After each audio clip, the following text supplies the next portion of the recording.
Tourism in Las Vegas is in a big slump this summer, costing the city billions of dollars. Some are saying that could signal trouble ahead for the U.S. economy. Las Vegas may still dazzle, but for many visitors, that sparkle now comes at a steeper price, from soaring hotel rates to $9 coffees. Inflation is hitting hard, and fewer tourists are traveling to the famous destination. Of hotel incentives, every single tourist I spoke to complained about high costs. The Strip's neon pulse has begun to falter, and the signs point to more than a cyclical slowdown. This is a slow-motion contraction with measurable consequences. Tourism numbers are slipping, visitor spending is easing, and luxury hotels that once booked months ahead are quietly discounting rooms to fill nights.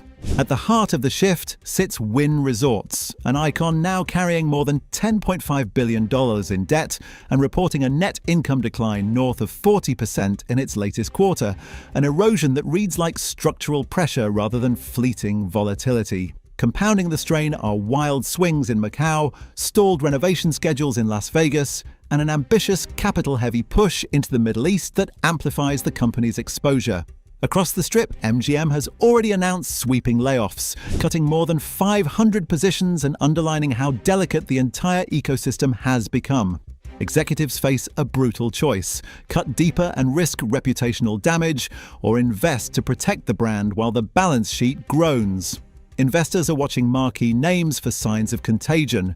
Analysts are passing every earnings line, and workers are wondering where the next shock will land. Can Wynn steer back from the brink before creditors and customers lose patience? Will corporate strategy and debt restructuring buy enough time, or is the resort industry headed toward a wider earnings spiral? Las Vegas, the city that once defined American excess, is starting to show signs of fatigue. Crowds that once packed every casino floor, filled hotel suites, and lined up for sold-out shows are beginning to thin.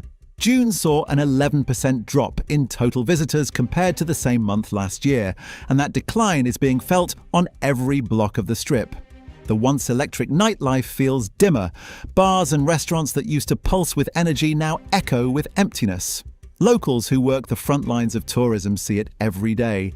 Stores that open to half the usual foot traffic, tables that sit empty on what used to be busy weekends, and late-night shifts that end earlier than they used to. What's more troubling is not only the fewer number of people coming, but how little they're spending once they get here. Non-gaming revenue, the money made from shopping, restaurants, entertainment, and shows, has dropped between 8 and 12% across the city. For Las Vegas, that's a serious problem. Its economy thrives on these extras. Casinos like Wynn or the Venetian depend on far more than gaming.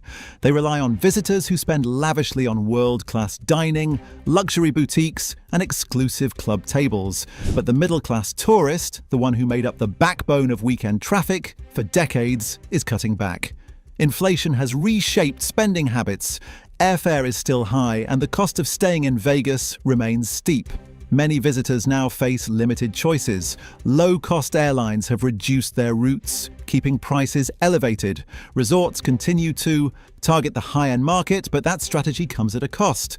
A place that once felt accessible to the average traveler now feels increasingly exclusive. Guests complain that a $50 resort credit doesn't go far. It barely covers a drink at some of the upscale lounges. Food prices have climbed dramatically.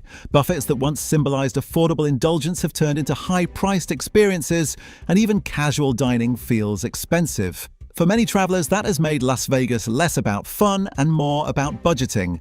Adding to the pressure is the international market. High-spending visitors from Asia and Europe, who were once a key part of the city's tourism base, are still missing. Visa delays, high travel costs, and a weaker global economy have kept many away. A family of 4 applying for US visas can face more than $100 in fees, not to mention the long processing times. For many, it's easier to choose destinations with fewer barriers. Store owners across the Strip are noticing the change. They see fewer European accents, fewer Asian tour groups, fewer high-value transactions. The flow of international money that helped fuel Las Vegas's luxury boom hasn't yet returned to its former strength. The Strip isn't empty, but it's quieter. That silence has real financial consequences, especially for companies like Wynn Resorts that depend on volume and spending power to sustain their operations. What's happening now isn't a crash. It's an erosion, and it's slowly putting one of the most famous entertainment economies in the world under mounting strain. The numbers at Wynn tell that story more clearly than anything else. In its latest earnings report, the company reported operating revenue of $1.74 billion. On the surface, that might sound steady, but the picture changes when you look deeper. Net income came in at only $66.2 million, marking a decline of more than 40% compared to the same quarter last year. The company's net profit margin has been cut from around 10% in 2024 to under 5% today. That's not temporary volatility, it's a structural squeeze. Rising costs are part of the problem. Labor, energy, and material expenses are all climbing, while interest rates make financing more expensive. At the same time, the parts of Wynn's business outside gaming, restaurants, retail, entertainment, are underperforming. These sectors were once the company's strength, the areas that offset dips in casino revenue. But with consumer spending down and international tourism lagging, those buffers have weakened. The company is now carrying over $10.5 billion in debt, with about $900 million tied to its Las Vegas operations alone. Its leverage ratio sits around 4.4 times EBITDA, a level that raises concern among analysts.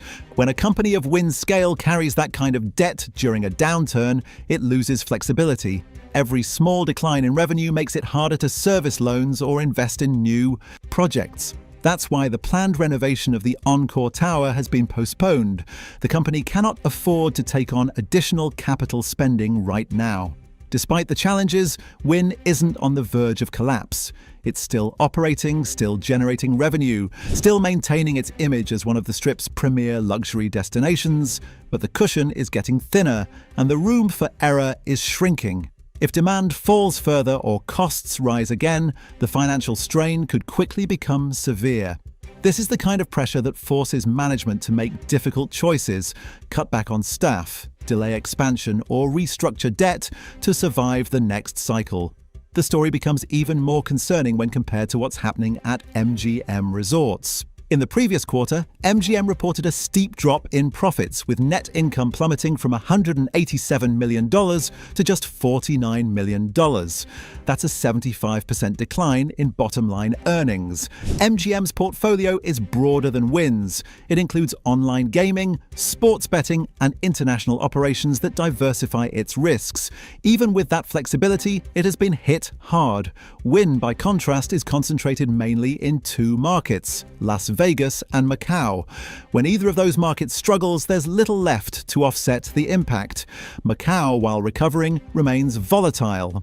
Regulatory uncertainty in China and uneven travel patterns have made it difficult for Wynn to rely on consistent revenue from its Asian properties. Back in the United States, the company is still recovering from pandemic-era losses, now compounded by higher borrowing costs and slower spending from guests. The timing could not be worse. Executives are aware of these risks. That's why Wynn has been pushing to expand its footprint into new regions like the Middle East, where it's betting on emerging luxury markets to provide long-term growth. But those projects require massive capital investment, and at a time when debt is already high, that strategy carries serious risk. A single delay or shift in market conditions could add more weight to an already heavy balance sheet. All these factors combine to paint a sobering picture. Las Vegas is still standing, but the foundation of its economy is shifting. The city that once thrived on constant reinvention is now facing questions about sustainability. Can it maintain its luxury identity while middle-income travelers pull back? Can companies like Wynn find stability in a market built on volatility? And as the global travel landscape changes, will the city adapt quickly enough to stay relevant? MGM's earnings collapse was a warning shot, a reminder that even the biggest players are not immune to changing spending habits and global pressures. If a company with MGM's reach can lose 3/4 of its profit in a single quarter, then Wynn's concentrated exposure looks even riskier. The parallels are becoming harder to ignore, and the next few quarters will reveal whether Wynn can avoid the same fate.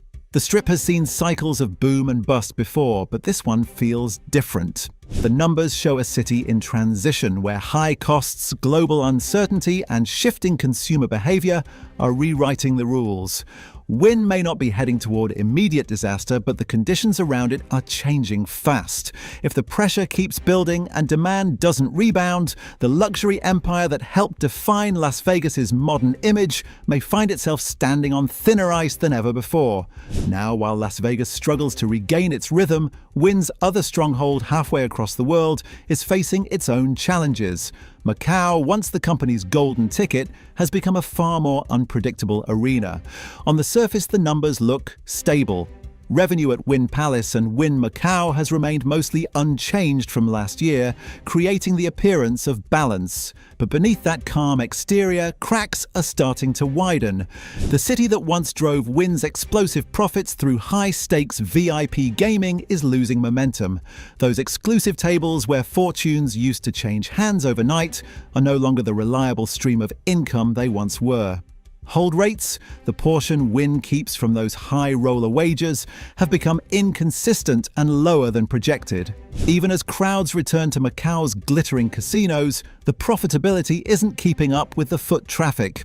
Operating costs across the region are adding more weight to the problem. Labor shortages continue to push expenses higher, regulatory demands remain strict, and competition from rival operators is fierce. Add China's slowing economy, tighter currency controls, and uncertain rules on outbound tourism, and the result is a market where every gain is harder to sustain. Once seen as Wynn's financial safety net, Macau has become a gamble in itself. What was once a guaranteed profit engine has turned into a volatile, high-risk environment that offers little assurance of stability. And when Vegas is already showing signs of strain, a shaky Macau makes the company's overall foundation that much more uncertain. The question is no longer whether Wynn can make money in Macau, but whether it can make enough to keep the rest of its empire afloat. In response, Wynn has started taking bold but risky measures to stay ahead. The company recently initiated an aggressive share buyback program worth over $150 million.